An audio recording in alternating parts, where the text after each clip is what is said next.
Hello, Bo Peeps! This is Silly You with another movie review. Before I begin, I wish to make an announcement. I decided to get a coffee page started up. What is Coffee? It is a website that allows you to tip me in increments of $3 US. It can be used to tip me as a way to say thank you for the video. This will help me be motivated to make more videos, and it will allow you, viewer, to persuade me to make more of a certain type of video.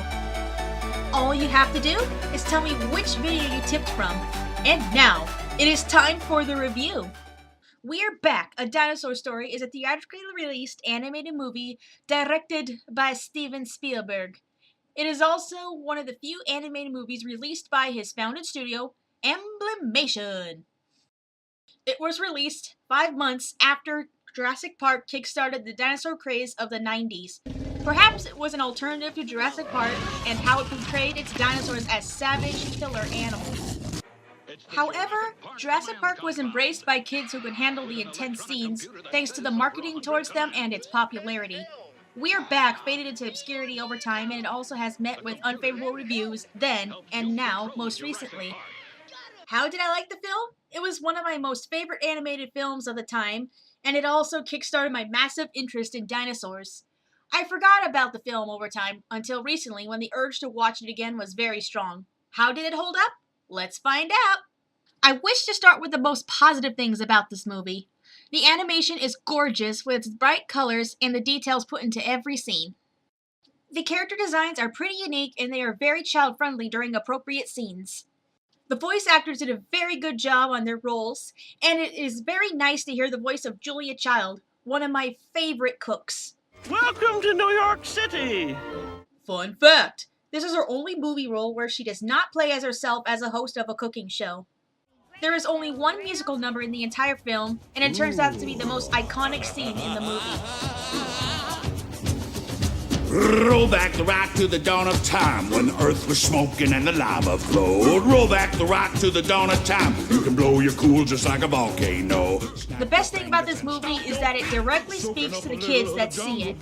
Because you know, many of them wish to meet dinosaurs and have fun with them without the savage behavior. Because of that, I highly recommend the film to younger kids. The majority of the negative things in this movie occurred during the second half of the film, which starts after the chase scene.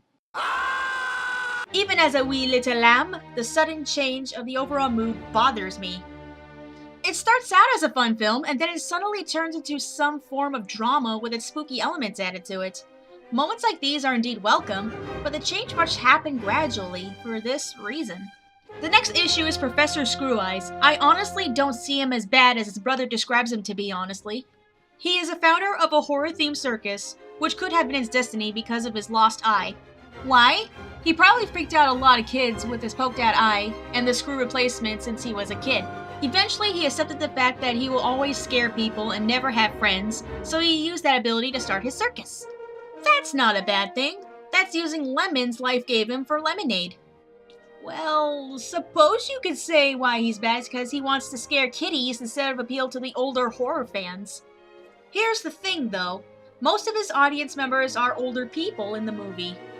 Why didn't he just crash the well-advertised Museum of Natural History dinosaur exhibit with a scary show? Maybe all those decisions the creators made for this movie is something else that relates to the kids. Horror is considered bad and unfavorable to them.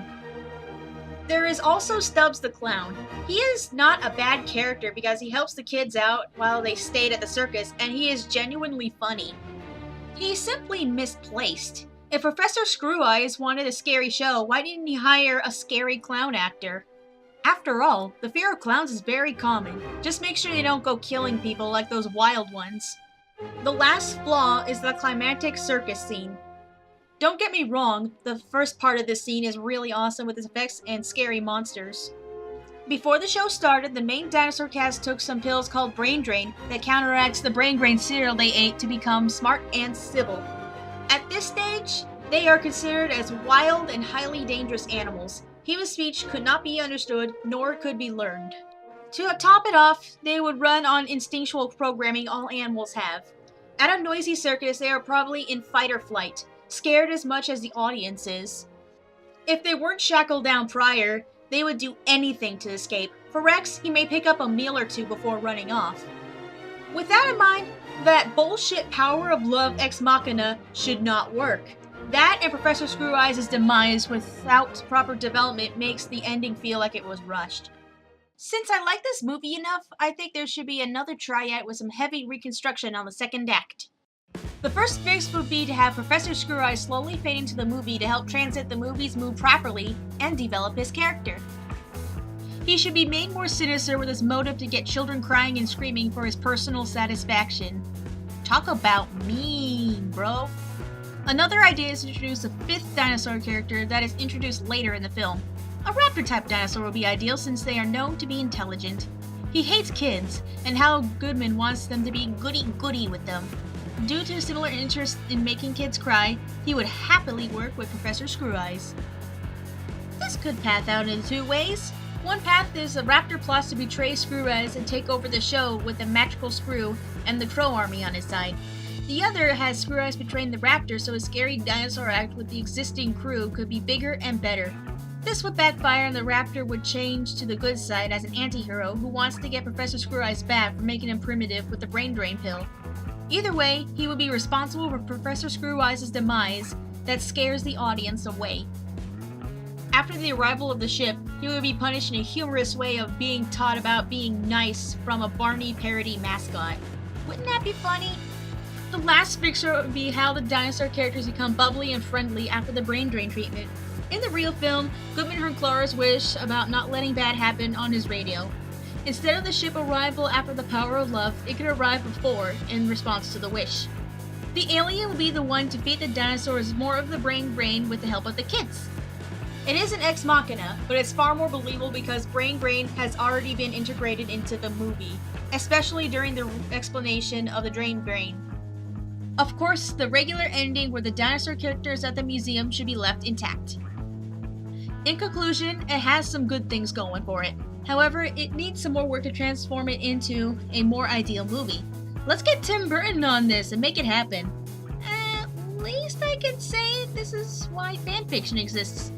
Anyways, be sure to subscribe, comment, like, share, do a tap dance, and tip on this video for more surprises from yours truly. And I will see you all next time.